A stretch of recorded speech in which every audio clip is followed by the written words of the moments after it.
O 25 de Novembro é a data do PS.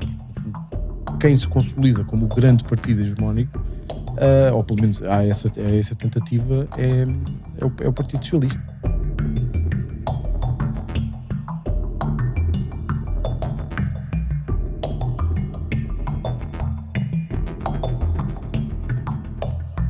Olá, bem-vindos ao Por Outro Lado, um podcast moderado por mim, Tomás Amar Monteiro, e que tem como objetivo desmistificar preconceitos e estereótipos da política e da história nacionais. Comigo tenho Nuno Gonçalo Poças, advogado, escritor, colunista no Observador. Olá, Nuno. Olá, Tomás. O tema de hoje é verdade que a direita não gosta do 25 de Abril e que eu vou começar com uma citação alusiva ao tema de hoje, que passarei a citar. PSD, Iniciativa Liberal, CDS e Chega não gostam dos escravos, das palavras de ordem, da música e da poesia na rua. Não gostam de ver portugueses em festa com a festa do país de Abril. Não gostam de Abril nem das suas obras. O autor da frase... Depois eu ia perguntar quem é que disse isso. Sim, é Agostinho Lopes, membro do Comitê Central do PCP, num artigo escrito no Expresso, 29 de abril de 2024, portanto este ano. E para enquadramento eu queria dizer aqui o seguinte: o 25 de Abril é marcadamente uma das datas mais relevantes do Portugal contemporâneo. Há inclusivamente um estudo do ISCTE feito este ano que diz que 65% dos portugueses elegem este acontecimento como o mais importante da história de Portugal, mas a sua leitura, se é que se pode dizer assim, continua sem reunir consensos e a ser fraturante entre os diferentes polos políticos nacionais. À direita existe o sentimento que a esquerda se apropria sucessivamente dos louros da Revolução e que continua a ignorar a importância do 25 de Abril também como data fundamental da construção do Portugal democrático, e por outro lado, à esquerda, repetem-se as acusações que a direita não simpatiza com o 25 de Abril e que recorre ao 25 de Novembro para escamotear e para tentar exemplificar essa sua posição. E, portanto, chegado aqui com esta grande sinopse, eu queria te perguntar se, na tua opinião, a direita gosta ou não do 25 de Abril? Não, eu acho que a direita deve gostar tanto do 25 de Abril como a esquerda, tendo em conta essas percentagens de 60 e tal % das pessoas que gostam disso. Eu acho que há aqui duas coisas importantes talvez de salientar. Primeira, eu acho que há uma grande diferença entre aquilo que é, no fundo, entre a discussão das elites políticas, ou de quem tem mais participação política, partidária, mediática, etc., e depois aquilo que é a percepção generalizada da maioria dos portugueses. Certo. Portanto, eu acho que consigo compreender, e não me custa muito fazer essa análise, ou pelo menos arriscá-la, que acho que a grande maioria das pessoas em Portugal convive pacificamente com o regime democrático, que é uma coisa. Relativamente ao 25 de Abril, acho que a data em si dividirá mais as pessoas em função dessa elitização de que eu estava a falar. Certo. Sendo certo ao mesmo tempo que não deixa de ser curioso, embora haja aqui uma distância temporal relativamente grande entre estes dois momentos, mas enfim, vou dar de barato que a grande maioria das pessoas que respondeu a um pode ser a mesma que respondeu ao outro. Mas o mesmo país que tem uma grande adesão ao 25 de Abril e, portanto, que até a considera a data mais importante da história, não sei o quê, é exatamente o mesmo país, ou pelo menos um país muito aproximado ao que elegeu o Salazar, o maior português de sempre, num concurso aí há uns anos. Eu vi. E, portanto, isto dá-nos também aqui um bocadinho esta percepção meio... esquizofrénica, sem querer ofender os esquizofrénicos. Portanto, a minha percepção é essa. Se nós olharmos para o comportamento da grande maioria das pessoas, acho que a democracia é uma coisa perfeitamente consolidada, aceite pela grande generalidade das pessoas. O 25 de Abril, sim, é uma discussão politizada, que há umas pessoas que gostarão mais ou menos, e eu acho que isso tem muito a ver, sobretudo, com o processo revolucionário. Eu ia te perguntar precisamente isso. Porque é que tu consideras que essas elites que estavas a mencionar agora se dividem tanto relativamente à data propriamente dita? Bem, houve uma vez uma senhora, que era, não foi a minha professora, mas podia ter sido, que era militante e era autarca do PCP num concelho onde eu cresci, onde eu também exerci funções. que uma vez me disse uma coisa, ao contrário do Agostinho Lopes, não me disse que eu não gostava das cantigas e da poesia, não sei o quê, e disse-me uma coisa muito simples, que eu acho que ela, no fundo, se calhar resumiu a coisa da melhor maneira. Que era, no fundo, aquilo que distinguia as pessoas da esquerda e da direita relativamente ao 25 de Abril, não era o 25 de Abril em si, era aquilo que tinha acontecido depois. Certo. E eu acho que ela tem alguma razão. As próprias direitas mais à direita, até mesmo durante os anos 60, princípio dos anos 70, embora se enquadrassem no regime, no Estado Novo, no Portugal ultramarino, pluricontinental, etc., também sentiam de alguma maneira, e é por isso talvez também que se chamem as direitas revolucionárias daquela altura, também sentiam que o próprio regime de alguma maneira já estava acabado, vou usar a expressão, e portanto que já não tinha grande iniciativa política, que não era capaz de se regenerar, de trazer novas pessoas, etc. E talvez fazendo até uma crítica, porque o regime naquela altura também se tinha tecnocratizado, e portanto isso também era uma crítica de falta de iniciativa política nesse sentido, e de algum espírito de revolução permanente que uma ditadura podia ter. E portanto que o regime teria caído de alguma maneira, isso eu acho que era inevitável. E, portanto, sim. A questão é precisamente aquilo que é o que aconteceu depois. O PREC. O processo revolucionário, o processo de descolonização, até o próprio 25 de Novembro, que também é uma data que nunca dividiu, mas que agora voltou a dividir. Eu acho que, em bom rigor, todas as datas dividem alguma coisa, não é? Certo. 25 de Novembro divide. Havia um argumento que eu acho que até foi o Pedro Adão e Silva, na altura Ministro da Cultura, e acho que até o General Ramalhianes também disse isso, que o 25 de Novembro era uma data que dividia. Eu acho que o 25 de Abril também divide. Eventualmente há pessoas em Portugal que não gostam do 25 de Abril, há saudosistas do Estado Novo, há simpatizantes neonazis, sim, claro, etc. Uma pequena franja. Sim, mas será o quê? Sim. Todas as datas dividem. Claro. Eu não imagino que o 28 de Maio também dividiu uma sociedade, não é? O ponto é que, por exemplo, em relação ao 25 de Novembro, eu acho que de alguma maneira foi tentar recuperar, sobretudo mais à direita, por uma razão, é porque a direita não tem datas comemorativas, não tem símbolos. E a direita democrática tem déficits de construção muito grandes, porque passou primeiro por uma fase de afirmação da sua própria legitimidade, porque teve também um trabalho muito... Imediatamente a seguir a Abril de 64? Logo, quer dizer, o CDS esteve na fronteira da proibição. Todos os partidos à direita, se nós fizermos, agora não tenho aqui a lista em concreto, mas... houve um estudo, salvo erro, da SEDES, que surge no verão, logo após o 25 de Abril, que elenca a lista de todos os partidos ativos naquela altura, da extrema esquerda à extrema direita. E portanto, a direita mobilizou-se, apesar de tudo. Né? Houve muitos movimentos, embora muitos deles tenham sempre lá o socialismo lá no meio, no fundo, já naquela altura para ganhar algum tipo de legitimidade.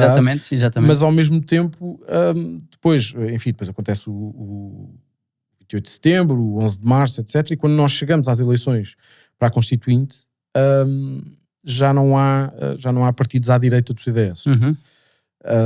E este momento marca muito depois a própria evolução da direita democrática. E o CDS, quando nasce até rigorosamente ao centro, a Carta de Princípios dizia isso. Sim, mas mesmo isso é sempre muito discutível, porque o CDS foi, sim, em algumas fases rigorosamente ao centro, depois sim, claro. Há uma coisa que ainda continua a distinguir. E isto foram duas frases que me foram ditas por dois ex-presidentes do CDS, e eu acho que mesmo no CDS, para nós em geral, continuamos sem saber qual é a resposta certa. Houve um que me dizia que o CDS foi o partido do centro que por razões históricas se sentou à direita, e havia outro que dizia que o CDS era o partido de direita que por razões históricas tinha centro no nome. E eu acho que isto nunca ficou devidamente clarificado, não é? Portanto, eu talvez até explique muitas das razões que levam a muitas discussões e até se calhar ao atual estado do CDS. Voltando aqui, regressando aqui ao nosso tema, o Presidente da República considerou nas comemorações este ano que o 25 de Abril nasceu à esquerda, mas é acolhido como uma data nacional com homogeneidade por setores políticos, incluindo pelos portugueses ideologicamente mais à direita. Eu sei, sim. É mesmo assim? Nasceu mesmo à esquerda, o 25 de Abril? Quer dizer, há uma história engraçada, eu acho que foi contada pelo Jaime Neves, numa entrevista ao Sol, salvo erro, há uns anos, em que ele dizia que, portanto, o Jaime Neves, o homem de novembro, mas que foi capitão de abril também, e ele conta que no 25 de abril, logo de manhã, muito cedo, no Terreiro do Paço, eles estavam ali, portanto, em operações, não é? E às tantas surge um grupo de pessoas já com bandeiras do PCP. E ele olha para aquilo e pensa, então isto era tudo tão secreto, e afinal já há bandeira. E portanto, de alguma maneira, o movimento dos capitães também foi, pelo menos em alguns setores, foi politizado. Mas quer dizer, mas o spinolismo também, que veio da Guiné, e portanto havia ali já algumas disputas grandes, e depois se calhar também se refletem depois no que aconteceu a seguir. Mas sim, quer dizer, eu acho que concordo genericamente com essa leitura. Eu acho que o 25 de Abril nasce à esquerda, até por razões, quer dizer, se o regime fosse à esquerda, naturalmente o 25 de Abril seria marcado à direita. À direita, não é? Claro. É um bocadinho inevitável. Claro, mas e tu continua e consideras que, pronto, muito bem, aceitamos que a gente do 25 de Abril parte efetivamente à esquerda, mas consideras que a esquerda ainda nos dias de hoje se apropria politicamente da data? Como até armada remessa à direita? A esquerda quis monopolizar o 25 de Abril, ou seja, e até mesmo o que aconteceu no processo revolucionário foi no fundo uma tentativa de homogeneizar a política, não é? Portanto, quer dizer, aquelas afirmações do Álvaro Cunhal que o país nunca teria uma democracia tipo parlamentar, e que as eleições exatamente à Falaci, e que não haveria eleições coisa nenhuma, e que as eleições eram uma coisa tipo burguês, e que o resultado das eleições não contava para nada, que o que interessava era a força das massas populares, etc., que no fundo eram movimentos mais ou menos orgânicos, normalmente orgânicos, patrocinados pelo PCP ou pelas esquerdas à esquerda do PCP. Quer dizer, isso aconteceu, e houve de facto uma tentativa de que isso se materializasse. O 25 de novembro depois acaba um bocadinho com isso, no sentido em que estabiliza ou tenta consolidar a democracia de tipo ocidental, portanto liberal, parlamentar, em Portugal. Depois há aqui outros graus de discussão, que no fundo o 25 de novembro ao mesmo tempo também consolidou aquilo que se chamam as conquistas da Revolução. E, portanto, a Constituição de 76, sem as revisões, portanto, o texto original, também por imposição das plataformas de acordo constitucional, etc., do pacto do MFA partidos, e, portanto, a Constituição também se torna quase que um texto que já está, de certa forma, pré-escrito. Ou seja, o poder constituinte não foi necessariamente o poder constituinte da maneira como ele deve ser pensado ou executado. Porque havia uma série de coisas... Por causa da carga ideológica na Constituição? Porque ela já lá devia estar, ou seja, a partir do momento em que se faz o acordo de consensualização, e que o Partido Comunista permanece dentro do regime que é criado após o 25 de novembro. E, portanto, faz-se ali uma geometria em que, no fundo, nós vamos tentar agradar aqui a toda a gente. O 25 de novembro serve para isso, ao mesmo tempo reconhece alguma legitimidade à direita democrática de existência, mas não de atuação, porque fica condicionada ao próprio texto constitucional e ao programa que lá está, porque a Constituição original, o texto de 76, é um programa político, certo. Não é um quadro de regras e de ordem que depois será executado mais à esquerda, mais à direita, de forma mais socialista, mais liberal, etc. E, portanto, aquilo é um programa político que deve ser executado. E portanto, sim, quer dizer, desse ponto de vista, até o 25 de novembro é a data do PS, porque, no fundo, quem se consolida como o grande partido hegemónico, ou pelo menos há essa tentativa, é o Partido Socialista. Isso, e o Mário Soares acabou também por ter um papel importante nessa data. Sim, claro.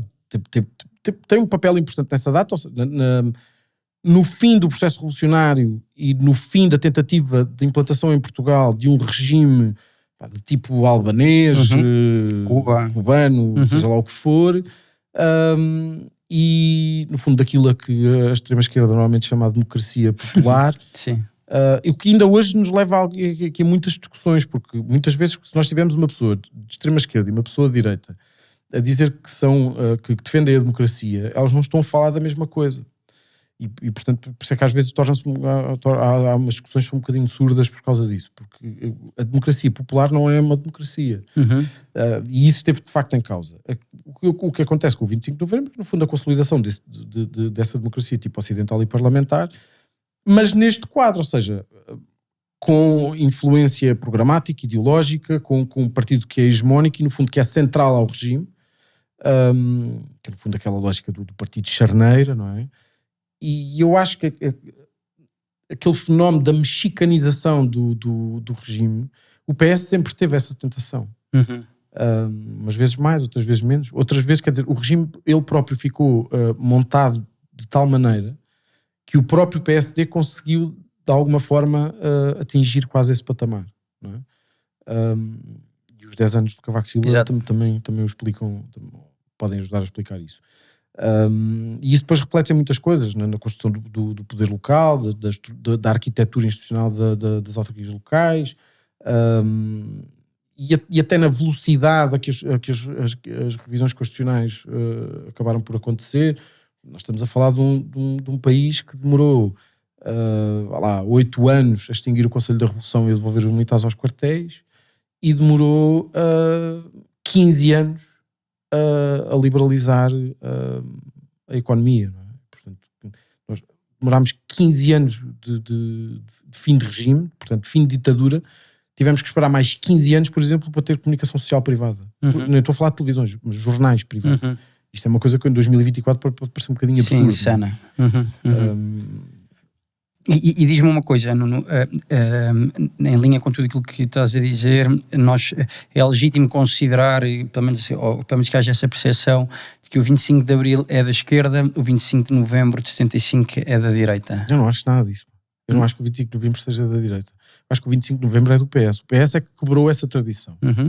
E quando quebrou essa tradição... Sim, brutalmente o PS hoje em dia. Sim, o PS quebrou essa tradição em 2015 por motivos enfim, políticos, e de exercício do poder, mas o 25 de Novembro é uma data da esquerda, embora, quer dizer, uma data do PS, embora sejam duas datas que ao mesmo tempo são datas do regime, são datas da democracia. Não é?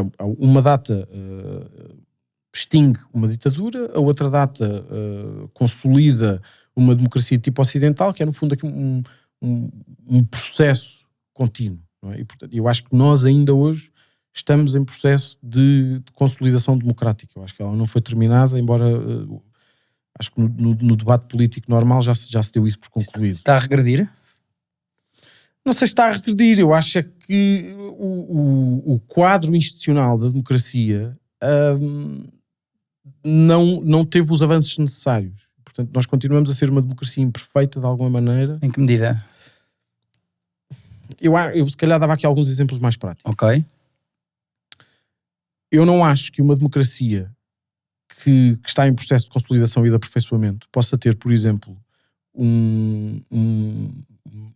uma regra ou uma falta de uma regra que permite que uma pessoa seja membro do Parlamento, depois membro do Governo, que saia dali para ser juiz ou juiz do Tribunal Constitucional, e depois possa sair do Tribunal Constitucional para voltar ao Governo ou para voltar ao Parlamento.